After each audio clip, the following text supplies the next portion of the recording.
let's talk about a topic that I've seen discussed a lot on social media. And it seems to be somewhat related to this idea that, the media is just taking people and shifting them from major topic to control them. I don't know if you guys have seen these memes, but like, first it was the vid, then it was the Ukraine, now it's the Israel. What's gonna be next to trick all you dumb sheeple out there? And it feels like it's just people discovering time is linear and that world events change as time goes on. And as world events change, the coverage of those events will also change in reference to what is happening in the world.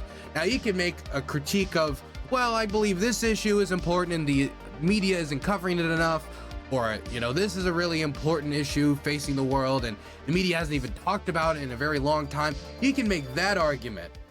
But the idea that because the media has talked about something that is now more relevant in world events, like violence between Palestinians and Israelis right now, is more relevant than it was before October 7th due to the increase in violence. That doesn't mean they shouldn't have done any coverage on it beforehand, but it's not like this coverage is just dropping out of the sky, that the news media is just randomly covering it.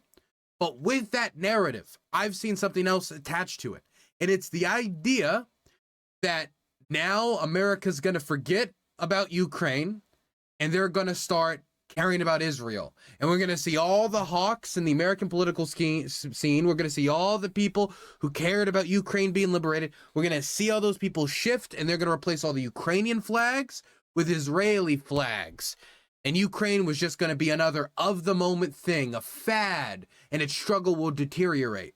Now, I do not know if in the long term, Americans are going to have the political will to see Ukraine push the Russian army completely out of Ukraine. I don't know that. I don't know if Russian disinformation efforts and a lack of interest of what's happening abroad is going to convince Americans to stop caring about this and start moving away from it. But as of right now, the only piece of evidence I could find for this outside of just kind of bold predictions by people with nothing to back it up was this is a scoop from Axios. This is the first time I've seen any evidence in favor of the claim that somehow supporting Israel is going to undermine support for Ukraine.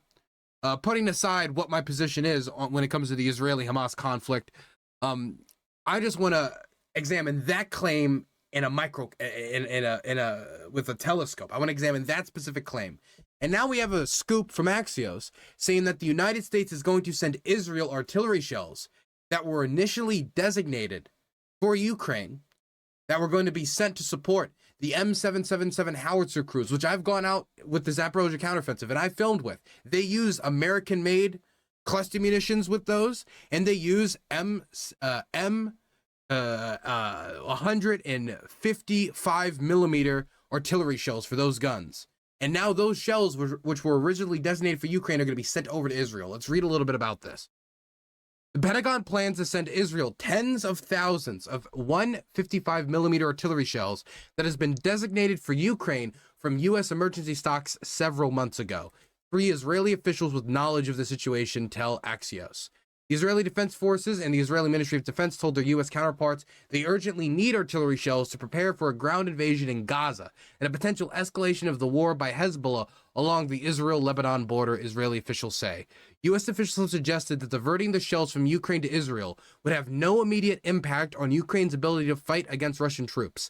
Less clear is whether U.S. military supplies to Ukraine could be stretched if the Israel-Hamas war becomes a broader regional conflict, but the Pentagon played down such concerns Thursday. We are confident we can both support Ukraine and Israel in terms of their defensive needs, Brigadier General Patrick Ryder, a Pentagon spokesperson, told reporters. Okay, so I gotta be honest, I'm already uncomfortable with us sending artillery to Israel in the first place, considering how they're behaving in a way that looks like collective punishment when it comes to the Gaza Strip, at the very least, if not just saying it's collective punishment. We see a bombing campaign that's particularly brutal and a lack of interest from the Israeli government to be that considerate for civilian casualties. The IDF is engaged in a very brutal war. And considering the fact that we are having to do like triple and quadruple backflips, even get them to consider a humanitarian corridor to get food, water, medicine, and fuel to the Gaza Strip, after they cut it off in order to try to get concessions on the hostage situation, I don't feel that comfortable giving them artillery shells. But the artillery shells are going anyway. I'd also make a comment that Ukraine probably needs them more. If you look at the difference between Hamas's defense budget and Israel's defense budget, it's a little different than the gap between Ukraine's defense budget and Russia's defense budget. But putting all this aside, next year, if I remember correctly, 800,000 artillery shells is the goal for American defense production. So in the grand scheme of things, these tens of thousands of artillery shells, while they could be useful to Ukraine, they're not some game breaker. They're not some deal breaker that's going to completely undermine their struggle against the Russian invasion. And I do want to point something out, that in order to try to get more support for Ukraine, Joe Biden is pushing forward a $100 billion aid package. I've already talked about this earlier in stream, but I want to say it again, for Ukraine, Israel, Taiwan, and the border. And that's divvied up in a few different ways. Number one, $10 billion for Israel. Then we've got $30 billion for Taiwan and the border. And then the last $60 billion goes to Ukraine, the largest chunk. And so if you're looking at this as, wow, these artillery shells being sent over to Israel, combined with all of the attention the media is now giving Israel, America is forgetting Ukraine, or at least the American administration is forgetting Ukraine. That is not how I see it in the cards. In the cards, it looks like the aid package that the American government is preparing for Ukraine is 6 times bigger than the aid package that they're preparing for Israel. So as of right now, I think this message that aid to Israel is straining aid to Ukraine, I don't think that's true.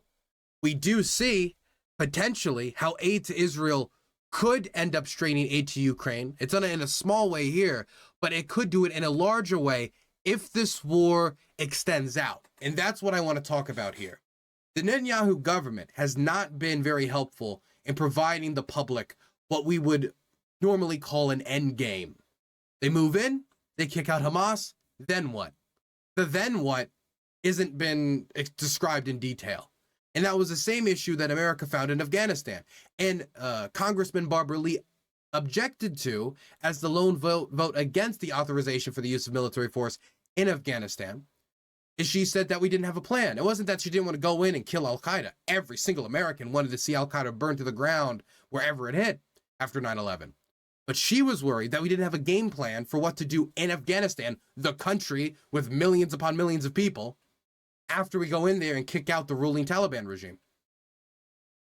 John Bolton at the time said that we should go in, bust up al-Qaeda, bust up the Taliban with the Northern Alliance, which we did, and then afterwards drop the U.S. Constitution and leave.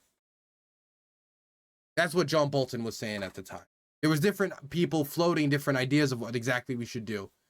But without a proper plan, it's hard to, plan.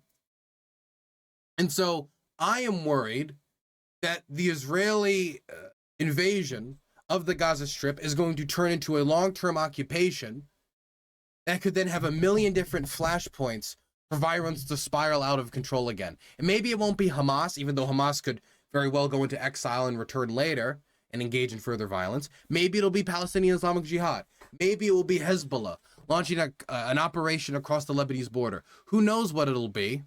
America has sent 2 carrier strike groups to try to prevent that outcome. But if that outcome does come to pass, and Israel continues to ask for more artillery shells, then the question is going to be, not only does America have the political will to supply Ukraine with the artillery shells necessary in the long term, if this becomes a longer term war, now it's going to be, do Americans have the political will to support both Ukraine and Israel with increased defense production to support them with their artillery shells?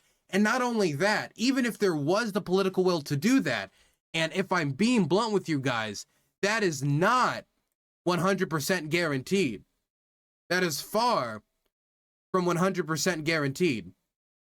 But even if these poll numbers are a little off, or we just say it's 50-50, or that Joe Biden is trying to win over older voters that could possibly vote for him in some scenario, whatever it is, Even if the political will is strong enough, can America pick up shell production fast enough to meet both the needs of Israel and Ukraine? That is the real question. That is the real question in my mind.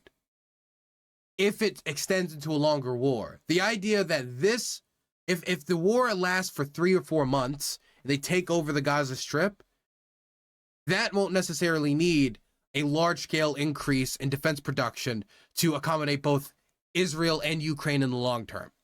But if it does extend into a longer conflict and more parties get involved, or the occupation of Gaza goes haywire, then we could have a real problem here, which then just further motivates me to say we need an end goal from the Israeli government. We need an end goal from the Israeli government. Now, if this doesn't spiral out into a larger war in the region with Hezbollah and Iran and other forces, possibly forces from Syria, this most likely will not become an issue. That these shells being sent over are to bolster Israeli stockpiles for the campaign ahead and for any short-term response for an immediate Hezbollah intervention. But if it does spiral out of control, then this will become a real issue. And once again, it's not just Israel, and I've said this before, so I'm saying once again, it's not just Israel and Ukraine, it's also, as the aid package include, production for Taiwan. There is a lot of stuff that Taiwan has ordered years ago that has still not been shipped to Taiwan, like certain F-16s, in part because we're trying to meet production needs. Same thing when it comes to the Javelins. I believe it was the Javelins, not the F-16s, that were behind on for the Taiwanese. Putting that to the side, though, now that we've gotten that question out of the way, that in the immediate term, it shouldn't get in the way, and we seem to be allocating funds for Ukraine still, funds six times larger than the funds Israel needs, which makes sense because Ukraine needs it more, to be quite frank. Now that we've gotten that out of the way, I do want to play you guys an interesting interview when it comes to Israeli-Ukrainian relations, because I have been very critical of the Israeli government when it comes to Ukraine. Ukraine has requested time and time and time again from the country that claims to be the only democracy in the Middle East to come and help defend Ukrainian democracy, to send over old air defense systems from the 60s and 70s, Vietnam-era air defense systems that they're seemingly sitting on and waiting to become expired, waiting to become no longer fit for use, that could right now be defending Ukrainian airspace in the prelude for what is most likely going to be a very barbaric and heavy Russian bombing campaign during the winter months to try to undercut Ukrainian standard of living and cut off their power and electricity, just like they did last winter. And you can see the decrease in missile attacks and drone attacks on major Ukrainian cities. I think that's an indication that's what they're preparing for. We'll have to wait and see. But they didn't send over that aid. And when Zelensky offered to go to Israel in solidarity after the Hamas attack in southern Israel killed 1,400 Israelis, deadliest day in Israeli history, deadliest day for Jews since the Holocaust, he was snubbed as a foreign Jewish leader trying to come to Israel to show that solidarity.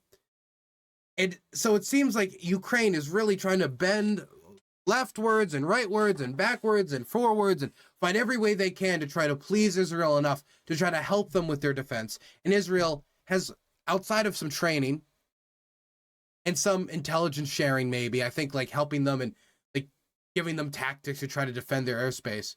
When it comes to actual munitions necessary to defend Ukraine, Israel has really done batshit. And that angers me. You cannot constantly tell the rest of the world we need to come there and defend Israeli democracy. That's putting aside the judicial scandal. And then when that moment comes, you're not going to stand up for other democracies. How are you going to ask democracies to come to your aid if you're not going to come to aid to other democracies? But there's a position on this that might be shifting in Israeli society. I think Israelis noticed what Zelensky said. I think Israelis noticed Hamas officials coming out and saying that they're producing Kalashnikovs with the permission of Russia. That was a Hamas spokesperson that said that there are Russian contracts for the production of Kalashnikovs being used by Hamas, and that that Russia has helped them. And I think that kind of echoes what a lot of Israelis were saying 6, 7, 8 months ago when it comes to Iranian drones being used on Ukrainian cities to target Ukrainian infrastructure, where they were screaming from the rooftops, some Israeli commentators saying, why are we not helping them? Iran is helping to bomb them. Iran is our enemy. Why aren't we helping the Ukrainians? It seems that yelling after the recent wave of violence with Hamas is only getting louder, and it's reaching officials in Netanyahu's administration, which is a big difference because Netanyahu has campaigned with pictures of Vladimir Putin in Israel. I don't know if you have seen those pictures, but it's a picture of him shaking Vladimir Putin's hand because 1/6 of Israelis are Russian and they want to win that Russian vote. He also wants access to Syrian airspace and doesn't want the Russians to interfere with them when they bomb Iranian proxies. But that's another reason. There's a few reasons as to why I think they're really weak-willed when it comes to confronting the Russian invasion of Ukraine. But that tone seems to be somewhat shifting. And I wanted to show Amir Weitmann, who is a member of Netanyahu's Likud party and an advisor to Netanyahu, who went on Russia Today, Russian state media, and lambasted them and basically said that once the Israelis are done dealing with Hamas in Gaza, they're going to come deal with the Russians who finance them by supporting Ukraine. Check out this interview. The head of Israel's Likud party, Amir Weitmann, who's joining us here on RT. The head of the Likud party is Benjamin Netanyahu. I'm just the head of the Libertarian caucus within the Likud. Thank you for clarifying that. So you and I were just doing a sound check off air, and you did say to me that that what we're broadcasting on RT International is propaganda. You said that we are presenting a lie, and you did say that your response would be quote unquote violent. So the hospital attack that has brought condemnation from essentially the entire Islamic world. All right, go on then. Go on. Okay, go on. I am going to stop. I am not letting you asking this question. Okay. There has been no hospital attack. It is clear. The proofs are outside. Everything is in the open. It's very simple. You can read everything. The mere fact of saying that there has been a hospital attack, which has not happened, is... What's with this background? Why is it of the world? I'm sorry. that threw me off. A lie. He's like a spaceman. It's a blatant lie. It's Palestinian terrorist propaganda. And the fact that you are repeating this propaganda just shows that this place is a place of lie. This is not a place which is looking for truth, because there is no discussion. It's clear. It's in the open. Mr. Weitmann, are you telling me there was no? Listen, I'm not going to waste our viewers' time having a shouting match with you. Listen, let's try, Mr. Weitmann. Let's try and be respectable here. You are a politician. Let's try and speak like adults. Would you calm down and treat this as an adult would do it? Do not lie. So the hospital was not bombed. Look, we still don't have all the facts. We haven't had any forensic team on the ground to confirm whether it was a misfiring Palestinian Islamic Jihad rocket, a misfiring Hamas rocket, or if it's some sort of like Israeli airburst munition. I look at the crater. It doesn't look like it's from some traditional Israeli bomb. I've seen the impacts from those craters. They are much larger. Could be some sort of airburst munition. We don't know for sure. Information's all over the place. I don't really trust the Israeli audio. But man, this guy is not having it. He knows what he believes, and he believes Israel's innocent, and he's gonna tear RT a new one for that reason. The hospital was not bombed, Mr. Weitmann. The hospital was not bombed. If you want to get an idea of general Israeli sentiment around the war right now, I think, while of course this guy doesn't represent all Israelis, I think the rage that they feel is somewhat being translated in this interview. But this was a war crime committed by the Islamic Jihad or the Hamas, which shot a missile from a hospital according to the laws of war, which Russia incidentally also has supposedly signed on. Not that they respect it, because there've been massive... Russia proposed a peaceful resolution at the United Nations, shot down by America, France, and the usual G7 countries. I also want to say, at that resolution in the UN calling for a ceasefire, Russia abstained. So, I mean... they abstained. There were 12 countries that voted in favor, 2 abstained, 1 voted against. America voted against. Russia was one of the 2 countries that abstained. Now finishing? No, I am finishing to say what I want to say. Speak carefully, speak calmly, Mr. Weitmann, then everyone can understand you. Speak like an adult No, would I'm not speak. calm. I'm not calm. Carry on, carry on. My people is being slaughtered by Nazis. Your people are being slaughtered by Nazis. Some might say something similar to what's happening in Ukraine right now against the Russians. And those people would be mentally deficient. Those people would be stupid or paid propagandists, which this guy is. Come on. There was never any instance of some Ukrainian Nazi killing 1,400 Russians launching the Russian invasion of Ukraine. The Russian invasion of Ukraine was not preempted by some mass terror attack of Ukrainians. There is no comparison. By the way, the Russians arm and train Nazis to go to Ukraine and fight. They're called Rusich. Look it up. It's real. They've been doing it since 2014. They don't care. They just don't like Ukraine and want to paint them as a Nazi state, because if they paint them as a Nazi state, Slavs hate Nazis. It's a reason to hate Ukraine.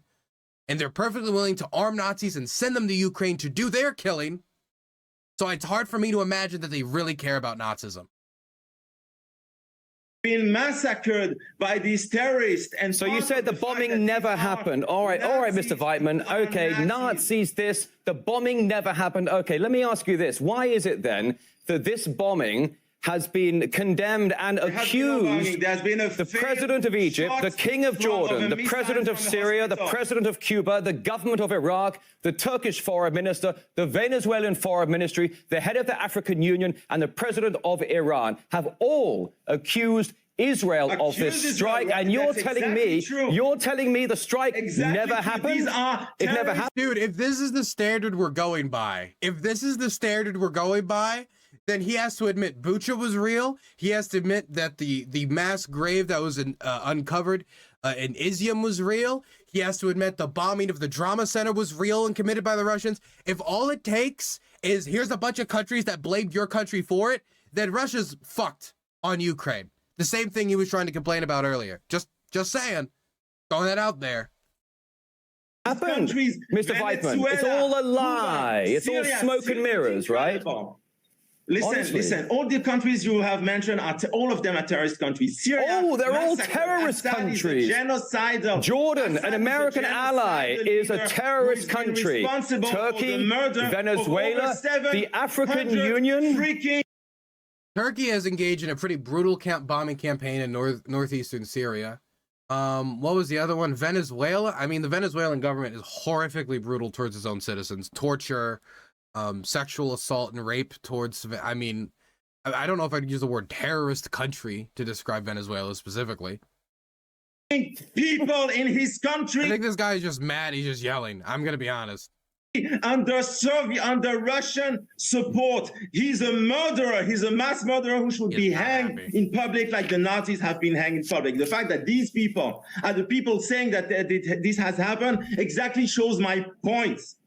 And if you are not able to understand that, and I get, with all due respect, that I understand you're under Russian payroll, and I understand this is a Russian propaganda, but you have to be very careful. I don't care who it is. If you go on Russian state TV and call them out for being on Russian payroll and just being Russian propagandists, like, I can disagree with you on every topic in the world. I'll give the person credit for that and that alone every single time.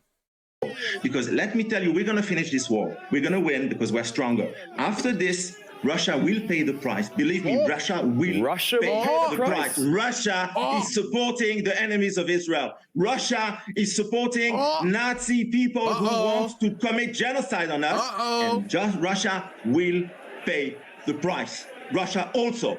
Now, listen to me very carefully. We are going to finish with these Nazis. We're going to win this war. It's going to take the time it's going to take, but we're going to win this war. Afterwards, we're not forgetting what you are doing. We're not forgetting. We will come. We will make sure that Ukraine wins. We will make sure that you pay the price for what you have done. You as Russia. And you and as all the enemies of Israel. And you as all the people who are now making everything they can to support genocide of the Jews in Israel. We are not forgetting. We are not forgetting. remember exactly what I'm saying now. You will pay the price. Damn. Amir, I think it's safe to say that this is a very passionate conflict that is happening here. Well, people have been massacred. My people has been slaughtered by your proxies, and you will pay the price. Is it clear?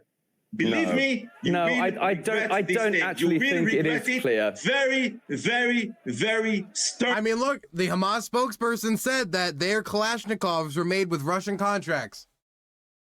I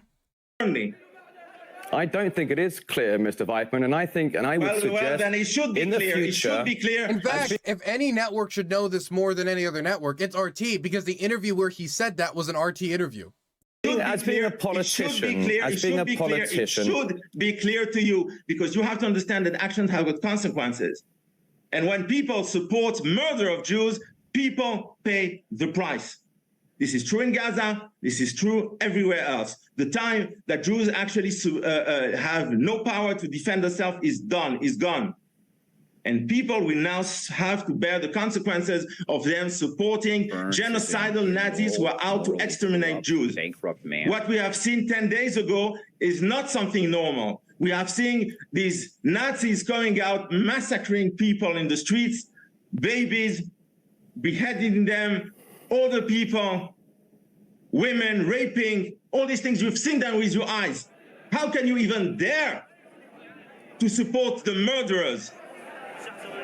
I tell you frankly, the public opinion in Israel has changed. We are not now where we were 10 days ago. You have to understand that. No, the world is changing, and apparently much of the world, Amir, if I may, thank you. King of bullies, thank you for the gifted. Much of the world is watching on in horror. Meantime, you've got the entire Islamic world that is rallying against what is happening in the Middle East. And I will, with pleasure, invite you back on this program to speak with me about the ongoing conflict, provided you are respectful on... Look how angry it... One second. I'm sorry, but, like, dude, he is not fucking playing around. Every word he said, he fucking meant. Look at that. He is not playing around, man. Nah, man, he is not joking. He is mad. He is pissed. On this program, Amir Weitmann, thank you for your time. He's still going. He's still going into the end. Oh my goodness. Now, I want to put a few disclaimers. That was the head of the Libertarian Caucus of the Likud Party. So we're talking about a Likud party member here, right? So this is not Netanyahu. This is not, one of the, I said advisor earlier. I was too quick with my words. This isn't somebody directly whispering in his ear, but it does show a shift in sentiment due to the Russian government's rhetoric around Hamas, around Gaza, which has pissed off the Israeli public. I think people see Hamas operatives and Hamas spokespeople talking about contracts and deals that they have with Russia, deals to make guns that they assumedly used then to go into southern Israel and start firing away if Hamas is being honest about those contracts. And it's obviously not going to paint a good image of Russia. And the Israeli public remembers Israel holding back in its support of Ukraine. It remembers not sending over shells, not sending over ATACMS, not sending over air defense system, old air defense systems, 60-year-old air defense systems that are just sitting on the shelf, waiting to go bad, waiting to be declared unfit for service as the days pass by. And they did relatively nothing. As the only democracy in the Middle East. But maybe that's changing. Maybe that public perception is changing, and maybe if Netanyahu government goes, somebody who has campaigned on shaking hands and being friendly with Mr. Vladimir Putin, maybe government policy in Israel will shift as well. Especially if aid packages to Israel and Ukraine are being lumped in together. Maybe there are discussions happening behind closed doors about that. Who knows? The point is, the public perception of Russia and Israel is changing.